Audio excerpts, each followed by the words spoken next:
Bienvenidos a nuestro 9º viaje por la cultura, en el que viajaremos a lugares soñados y a lugares reales que parecen de sueño. Navegaremos cruzando la mar Océana con Cristóbal Colón y Luis Reverte y acabaremos, como siempre, con nuestra agenda cultural. El pasado lunes 8 de junio se presentó finalmente la tercera edición de la novela Nena Clemente en el Salón de Actos del Ayuntamiento de Benidorm.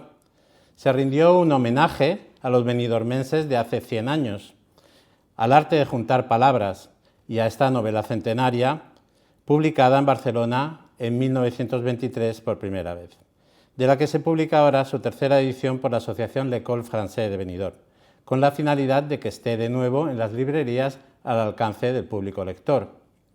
Un homenaje que se centraba sobre todo en la figura del autor, el polifacético benidormense Tomás Ors Ramos, corresponsal de guerra, editor, crítico taurino, traductor, que nos dejó, entre otras, esta novela, en que sitúa escenas y diálogos en su población natal de Benidorm.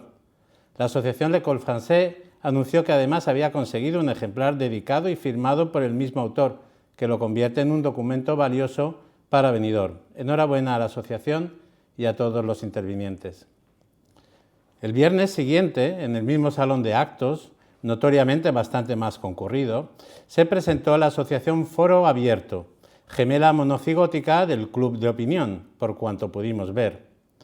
Juan Balastegui se encargó de presentar el acto con una alusión al Mundial de Fútbol que resultó algo chocante y que dio pie a una graciosa réplica por parte de la consagrada escritora Espido Freire, que con su novela Melocotones helados ganó el Premio Planeta hace ya una serie de años.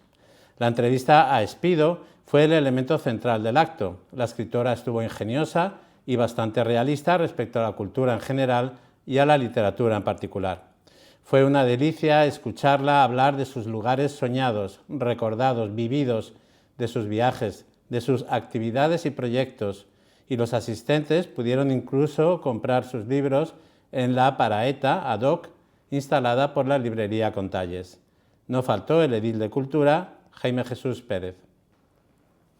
Ya es oficial la constitución de la Asociación Cultural Taula de Joc de Benidorm, que pretende la difusión y promoción de los aspectos más lúdicos de la cultura y de los beneficios del juego, sin apuestas ni ánimo de lucro. Enhorabuena al presidente Pau Gisbert y todo el equipo directivo por superar las trabas burocráticas y lograr un ambiente de juego inclusivo y agradable en sus actividades, centradas en los juegos de mesa y los juegos de rol. Podrán contactar con ellos los jueves por la tarde y sábados por la mañana en el Centro Social José Llorca Linares de Benidorm. El pasado domingo, 14 de junio, tuvo lugar otra ruta más de Marina Histórica, que puso en valor la población de Jesús Pobre, pedanía de Denia, que alberga una preciosa iglesia del siglo XVII con sillares de piedra tosca en puerta, esquina, campanarios y columnas interiores. El Gran Riurau, con su mercado semanal rebosante de buena comida y objetos diversos, hizo las delicias de los asistentes. Los más audaces subieron, a veces trepando, hasta los 3 molinos de viento que dominan la loma a casi 200 metros de altitud y que cuentan ya con más de 300 años, dominando el paisaje sin aspavientos. No está de más recordar que en el mismo Jesús Pobre se celebrará el 4 de julio la 9ª edición del Festival Internacional y Gratuito de Rock Tiki Party, con la presencia del grupo Los Giros de Elche, que presentan su nuevo disco, de Covits de Holanda, de Oddballs de Málaga, de Midnight Kings de Italia y de Priscilas del Reino Unido. Una combinación de gustos y estilos que satisfará a todo el mundo. Y a pocos minutos de allí se encuentra uno de los jardines más bellos de la provincia de Alicante, que rivaliza sin pudor con el Jardín de Santos de Penàguila y los jardines de Peñacerrada en Mutxamel. El Jardín de la Albarda, situado en término municipal de Pedreguer, nos transporta a lugares oníricos donde se combina la fuerza de la naturaleza con el talento y el ingenio del hombre para crear belleza inspiradora. Las fuentes arrulladoras, los esmerados trabajos de jardinería, las estatuas incitantes, el respeto a las necesidades de las especies vegetales y animales convierten este lugar en una visita necesaria, que invita al paseo, pero también a sentarse y contemplar y a emocionar la sensibilidad propia. Y volvemos a Benidorm, como hace una y otra vez nuestro invitado de hoy desde hace 50 años, por lo menos. Luis Alberto Reverte Lledó nace en Panamá, donde su padre, José Manuel Reverte Coma, trabajaba para la Organización Mundial de la Salud. Cuando tenía 13 años, sus padres se trasladan a Benidorm, con sus muchos hijos, siendo el pueblo natal de su madre. Su padre, José Manuel Reverte, fue alcalde de Benidorm entre 1971 y 1973. Luis Reverte Lledó estudió bachillerato en el Colegio Internacional Lope de Vega de Benidorm y COU en el Instituto de Villajoyosa. De los muchos años vividos en Benidorm, formó indisolubles vínculos de amistad con sus compañeros de generación, siendo conocido por todos como Lucho Reverte. A la postre, este tejido de amistades y vivencias se plasmaría en el libro editado en 2022, Benidorm, donde el sol sale para todos, una obra colectiva en que participó. Luis Reverte es licenciado en Derecho por la Facultad de Valencia y abogado. Ha obtenido numerosos diplomas y participado en distintos cursos y seminarios académicos, unas veces como alumno y otras como profesor. Es también administrador de fincas. Su experiencia en el sector bancario y en el comercio internacional es extensa, en lo que ayuda a su conocimiento de varios idiomas. Ha traducido del inglés el libro Riesgo y recompensa, técnicas de financiación al consumidor, publicado por Citibank en 1988. Es autor de las monografías Manual de Análisis de Riesgo de las Pymes y Manual contra la Morosidad, ambas de 2018. Publica en el presente 2026 el libro de ensayo histórico Cristóbal Colón, navegante y empresario. Don Luis Alberto Reverte, bienvenido. Muchas gracias. Tu padre fue alcalde de Benidorm en los años 1971 a 1973, pero aparte de eso tuvo una trayectoria posterior bastante importante, ¿nos la puedes comentar? Pues sí, vamos a ver, mi padre cuando terminó el mandato de su alcaldía, estuvo varios años todavía aquí en Benidorm ejerciendo, como médico que era, pero enganchó rápidamente con unos programas en televisión española, como director de una serie de programas que se llamaba Por la ruta de los descubridores, y emitieron en aquel momento 60 programas todos los sábados a las 8 de la tarde sobre Panamá, sobre Venezuela, sobre todo lo que era América, sobre el descubrimiento y los descubridores. Después de eso, pues al final se quedó a vivir en Madrid. O sea, yo recuerdo que en el año 77 me llamó y me dijo, nos vamos a vivir a Madrid. Y empezó pues, a ejercer en el ambulatorio de la Seguridad Social que había cerca de la casa donde ellos se habían mudado, y empezó a ejercer como profesor de la Facultad de Medicina en la Cátedra de Historia de la Medicina de la Entralgo. Ahí daba medicina primitiva, a él le tocaban las primeras lecciones sobre la medicina primitiva, que eran las más difíciles para otros que no conocían lo que él había conocido previamente, que era todo su pasado en Panamá, ¿no?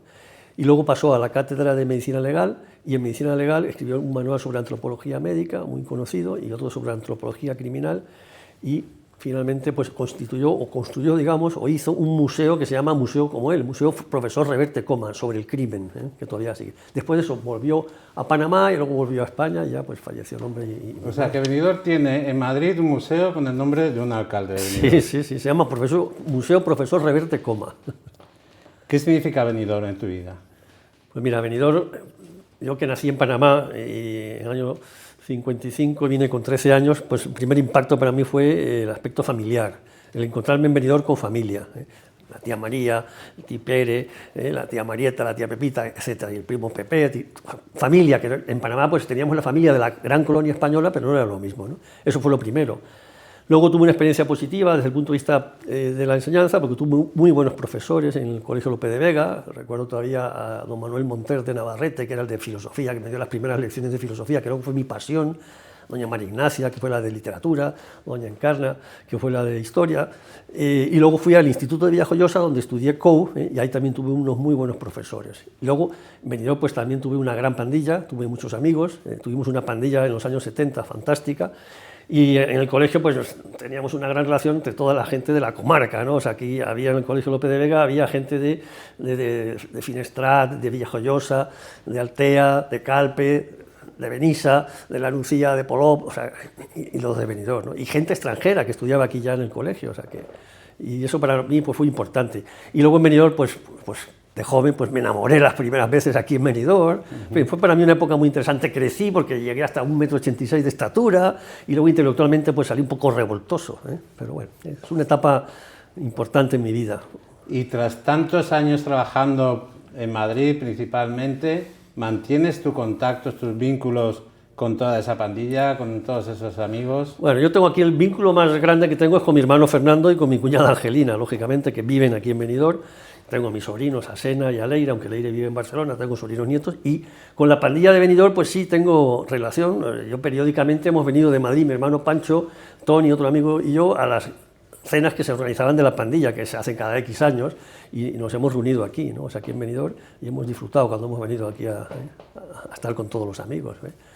Aparte de una cuestión muy peculiar, ¿no?, en vuestra pandilla, que es que se hizo un libro, ¿no?, un libro que se llama Benidorm, donde el sol sale para todos, contando sí, vuestras historias, anécdotas. ¿Puedes contarme tu intervención, cómo se gesta ese proyecto? El gestor de ese proyecto fue mi hermano Pancho, ¿eh? Mi hermano Pancho es mellizo mío y es una persona que siempre ha sido un gran emprendedor en todo, y entonces nos metió a todos el gusanillo, el veneno, a todos los de la pandilla, y al final pues salió ese libro en el cual pues, hemos escrito, yo creo que hasta unos 30 de la pandilla éramos muchísimos más, pero 30 de la pandilla han escrito. Entonces yo creo que ese libro es importante tanto desde el punto de vista psicológico para algunos, desde el punto de vista sociológico, porque cuenta cómo era la sociedad de aquella época, y luego histórico también, o sea, y algunos tienen alguna vena literaria muy buena también. Yo me limité, como todos, a escribir un pequeño capítulo sobre mi vivencia, mis experiencias, ¿no?, de joven, ¿eh?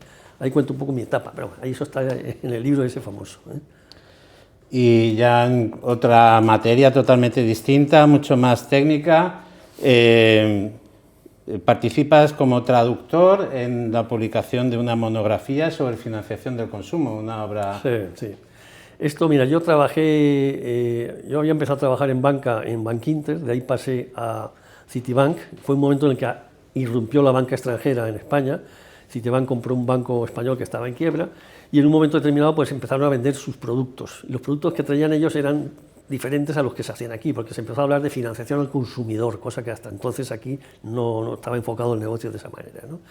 Y ellos tenían pues ese manual en inglés, y me vino un día en inglés el director de créditos de Citibank y me dice: Luis, tengo un trabajito para vos, porque era argentino. Digo, quiero que traduzcas esto me dijo otras cosas, ¿no? Quiero que traduzcas esto y tal. Yo dije, pues nada, venga, estupendo. Yo pues me puse, me lié la manta a la cabeza y montamos un equipo, porque cada capítulo tenía su especialidad técnica también, ¿no? Entonces, colaboraron distintas personas del banco conmigo, yo fui el que hice la traducción, una traducción es como reescribir un libro, o sea, y para mí fue una experiencia muy, muy buena. Yo en ese momento llevaba un poco el control de las políticas de crédito del banco y por eso también estaba siendo el traductor de ese libro, ¿no? Y al final tuvo un muy gran impacto en la banca en general, ¿eh? Porque fue algo nuevo, que en ese momento empezaron a venderse hipotecas, tarjetas de créditos, fue un cambio totalmente en el mundo financiero, ¿eh? Y como jurista muy experimentado, tanto en lo que es el ejercicio profesional como en círculos académicos, en 2018 publicas 2 monografías sobre crédito de las pymes y morosidad. ¿Esas obras están todavía actualizadas? Estas obras ya están, yo las tengo ya en el pasado. O sea, yo hice esas obras porque después de 27 años de trabajar en el mundo financiero, pues digamos que salí del mercado, porque tuve un problema con mi supervisor, que era alemán en ese momento. Yo era director general de una compañía de leasing, estaba en Barcelona. Entonces dije, no podía ir a la competencia porque tenía una cláusula de no concurrencia. Entonces dije, tengo que hacer algo, yo no podía dejar de hacer. Entonces dije, voy a recopilar toda mi sapiencia, mi experiencia del pasado en el mundo del riesgo y de la morosidad. Y fue por lo que hice esos 2 manuales. Con esos 2 manuales luego di clases por toda España, desde Canarias, Barcelona, Bilbao, La Coruña. O sea, me recorrí toda España dando seminarios sobre esas materias, ¿eh? Pero ya no se van a actualizar, no los quiero actualizar, no tengo ni tiempo para eso, y ya, eso forma parte del pasado. Muy bien, las das por amortizadas, pero ahora nos vienes con una publicación nueva, un libro de ensayo e investigación histórica que se llama Cristóbal Colón, navegador y empresario. Navegante y empresario. Navegante y empresario. Me estaba yo con los navegadores ahora de internet. Y cuéntanos, ¿cómo surge este proyecto, esta idea? Pues mira, el libro es curioso porque yo jamás pensé que iba a escribir este libro, ni lo tenía en mente, fue una cosa casual. Me metí un día en el trastero de casa, fui a por unas fotos familiares y empecé a toquetear en unas estanterías unos libros que habían sido de mi padre, y cogí un librito pequeñito que se llamaban Los restos de Colón, ponía la portada, ¿no? Total, que cogí, me puse a leer el libro, después del libro vinieron cientos de libros y entonces surgió esto, ¿no? ¿Por qué se llama Navegante y Empresario? Porque cuando yo terminé de leer todo lo que tenía que leer sobre Colón, que todavía sigo leyendo cosas, pero en aquel momento dije, ya se ha escrito de todo. Entonces le di el enfoque empresarial, pues precisamente porque como yo tenía una experiencia previa corporativa en multinacionales españolas, porque estuve en el Grupo Santander, en Citibank con americanos y en el Deutsche Leasing con los alemanes, pues dije, voy a enfocarlo por el lado empresarial. Y ahí surgió un poco el libro este, ¿no? ¿Nos puedes contar un poco, para entrar en la sustancia del libro, qué papel tuvo Colón en la lucha o la competición por dominar el comercio internacional, por dominar, a fin de cuentas, el mundo entre España y Portugal? Ya, Colón ante todo fue un gran navegante. O sea, yo soy partidario de la tesis mayoritaria de que Colón nació en Génova. Los genoveses eran gente de mar de toda la vida y muy piratas también, y Colón pues tenía todo ese perfil de genovés. Colón estuvo 9 años en Portugal. Bueno, primero estuvo navegando 20 y tantos años por el Mediterráneo y luego vivió 9 años en Portugal. Ahí concibió un proyecto de empresa. Él dijo que se podía ir al este navegando hacia el oeste, porque él entendía que el mundo era redondo, cosa que había gente que en aquella época no pensaba eso. Entonces Colón vendió eso, intentó vender al rey de Portugal, se lo rechazaron, al rey de Inglaterra se lo rechazaron, vino a España, lo ofreció a los reyes católicos, pero para hacer eso ya tenía su idea de proyecto y se apoyó en 2 grupos de presión o lobbies, que fueron lo de los religiosos. Colón era un empresario nato porque se apoyó en lobbies, el lobby de los religiosos y el lobby de los judeoconversos, que rodeaban a los reyes a su vez. Él sabía perfectamente lo que quería la reina católica, que era la conversión de los infieles, y Fernando, que quería dinero para seguir con sus conquistas. Ofreció el proyecto, tardó en conseguirlo porque estaban conquistando Granada todavía, pero él al final consigue que le aprueben su proyecto. ¿Y qué consigue? Pues conectar este mundo con el otro, o el otro con este. O sea, fue la gran proeza. Duplicó, digamos, la superficie habitada del planeta, la duplicó, y permitió pues la gran globalización que ha existido desde entonces. Todo viene de ahí. O sea, ahora se habla de globalización y demás, pero todo eso viene de la época colombina. Pero aparte de esta idea de vender el proyecto, de proyectar, imaginar, soñar, él realmente lo ejecutó también. Quiero decir, en algún nivel él organizó toda la ejecución de ese proyecto. ¿O fue un poco aventurero, un poco dejar las cosas al azar? Él no era, yo creo que él, más que aventurero, él tenía un proyecto muy claro y él era empresario. Y además tenía un socio que era italiano también. O sea, esa empresa costó en aquel momento 2 millones de maravedíes, para que tengas una idea. Fue una empresa mixta lo que se constituyó en ese momento, porque la mitad lo puso el Reino de Castilla y la otra mitad, parte la puso Colón, unos 360.000 maravedíes, y el resto pues fueron prácticamente la gente de Palos con la aportación de sus naves. Entonces, fue una empresa en toda la regla, con una inversión, una financiación, un riesgo que hubo que asumir. Él fue muy exigente al negociar su contrato, que fueron las capitulaciones de Santa Fe. Eso fue como el contrato de alta dirección de Cristóbal Colón. Ahí ya consiguió, fue además un contrato condicionado. Él iba a éxito. Lo primero que le reconocieron fue el ser don Cristóbal Colón, pero no fue ni almirante, ni gobernador, ni virrey, hasta que no descubrió las primeras tierras en América. O sea, que fue una empresa de éxito al final, inicialmente. Sí, ¿y supo él gestionar ese éxito una vez que lo obtuvo?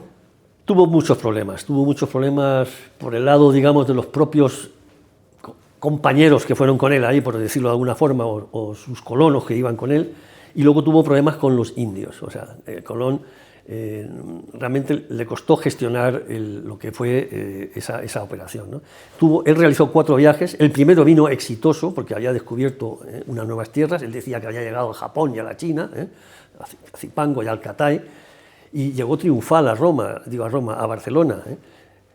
Pero el segundo viaje ya los reyes estaban con la mosca y le mandaron a un inspector, a lo que sería hoy un juez instructor, que le hicieron una pesquisa, y el segundo viaje volvió Colón ya vestido de fraile franciscano y barbudo y con un indio, porque tenía miedo de lo que le hubiese podido decir el rey, los reyes. Los reyes le perdonaron por eso. Fue un tercer viaje, y el tercer viaje ya volvió él y sus 2 hermanos, volvieron los 3 presos.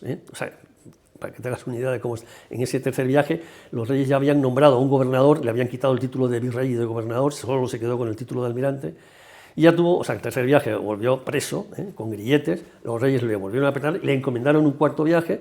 Todos tenían sus objetivos, y el cuarto viaje, pues Colón ya volvió pues enfermo. En el cuarto viaje lo que pretendía llegar era a las Molucas, porque Portugal, que era el gran competidor, el primer inicial competidor en el Atlántico, antiguamente se le llamaba solo océano, pues el cometido era llegar a las Molucas por una vía más rápida que dar la vuelta a África, que es lo que hicieron los portugueses. ¿Y qué más encontrará el lector en este libro? Bueno, en el libro hay muchísimas curiosidades de todo tipo, ¿sabes? Es un libro que tiene mucho contenido y lo abarca prácticamente todo, desde el punto de vista de sus enfermedades, aspectos jurídicos, familiares, su lengua. O sea, ahí puedes encontrar, pues hay la curiosidad de los perros mudos de los que hablaba Colón, que Ortega y Gasset es el único que yo he visto que ha reflexionado sobre ese asunto, curiosamente, o el tema de los indios blancos, que también decía que Colón que habían indios blancos. Yo leyendo a mi padre y oyendo a mi padre de pequeño, pues siempre nos decía que los indios blancos eran los albinos, que Colón esa figura no la tenía matizada, ¿no? Entonces, hay muchísimas cosas en el libro para... Lucho para los amigos, muchas gracias por aceptar nuestra invitación. Si quieres dirigirte a la audiencia un momento, tenemos unos segundos más. Bueno, pues simplemente estoy aquí, entre otras cosas, porque mañana, que es viernes, tenemos una presentación del libro en la Alameda, en el centro, ¿cómo se llama? La Alameda del alcalde, la Alameda, alcalde Pedro Zaragoza, a las 7:30, que es un acto gratuito, lógicamente, y ahí pues se puede asistir, todo aquel que quiera asistir puede asistir gratuitamente para ver la presentación. Muchas gracias. Están todos invitados. Muchas gracias. Venga. Empezamos la agenda cultural. Y nuestra primera sugerencia es, evidentemente, la presentación del libro de Luis Reverte Lledó, Cristóbal Colón, navegante y empresario, que tendrá lugar el viernes 19 a las 7:30 de la tarde en el Aula de Cultura de la Alameda de Benidorm. El 19 de junio continúa el Altea Blues Festival con la actuación de Blues Chief Trio en el auditorio de la Plaza del Aigua a las 9 de la noche, con una entrada módica. Una alternativa un poco más lejana es el concierto de la banda de Austin, Jet Texas, que tocará a las 11 de la noche en la sala TNT Blues de Cox, a precios más que correctos. Blues con todos los matices. El 19 y 20 de junio, bajo el epígrafe de Calp Solas, el Ayuntamiento de Calpe nos ofrece diversos espectáculos gratuitos con inscripción previa en estancias reducidas con aforo y duración reducidos. 15 espectadores, 15 minutos, 15 metros cuadrados. Música y teatro en sala de exposiciones del Ayuntamiento Viejo y el Museo de Historia de Calp. El 20 de junio, en el Salón de Actos del Ayuntamiento de Benidorm, el evento Germanor entre Rondalles, a las 8 de la tarde, une a las orquestas de Pulso y Púa de la Barqueta de Benidorm y la Societat Filarmònica Alteanense. También, el 20 de junio, en el auditorio de la Casa de Cultura de Calpe, concierto benéfico de Dolça Parranda de Tibi, a las 7:30 de la tarde. El 25 de junio, a las 7 de la tarde, con entrada gratuita en el Auditori La Nucía, concierto de la Agrupación Coral de Benidorm y de la Coral Unión Musical de La Nucía. Del 25 al 27 de junio, en Benidorm, sexto Festival de Danza Les Ones, con espectáculos a las 8:30 de la tarde en la Plaza de Sus Majestades los Reyes de España el día 25 y en la Plaza del Castell los días 26 y 27. El 27 de junio en el Auditori de la Nucía a las 7 de la tarde, gratuito, concierto Pasión y Fuego, un viaje sinfónico a cargo de la Orquesta de Jóvenes de la provincia de Alicante. Del 29 de junio hasta el 3 de julio en el Ayuntamiento de Benidorm. Del 29 de junio hasta el 3 de julio el Ayuntamiento de Benidorm y la Diputación Provincial de Alicante programan una serie de conciertos en el auditorio del Centro Cultural bajo el nombre genérico de Clásicos a las 9 y todos ellos gratuitos.